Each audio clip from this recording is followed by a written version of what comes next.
တိခန့်ကြည့်လိုက်ပါလူတွေကတချို့တိခန့်နာကိုတိခန့်ရင်အနှိမ်ခံရတယ်တိခန့်တဲ့လူကိုပို့ပြီးတော့ဖိခံရတယ်ဒီလိုတွေးတာတိခန့်လိုက်တာဟာရှုံးသွားတယ်လို့ဒီလိုတွေးတာအမှန်ကတော့တိခန့်လိုက်တာကလောက်ရတာခက်ပေမဲ့တိခန့်ကြည့်လိုက်ရင်ရှုံးသွားတာမဟုတ်တိခန့်လိုက်တဲ့ပုံကိုယ်ကြီးမှာ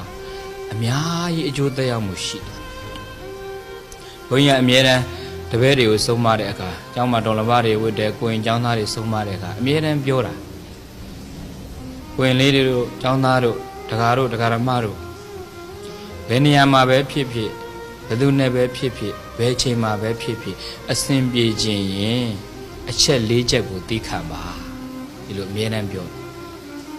ဘယ်သူနဲ့ပဲဖြစ်ဖြစ်ဘယ်အချိန်ပဲဖြစ်ဖြစ်ဘယ်နေရာမှာပဲဖြစ်ဖြစ်ကိုယ့်ဘဝမှာအစဉ်ပြေခြင်းလို့ချင်းအချက်၄ချက်သိခံနံပါတ်1အစာသီးခံ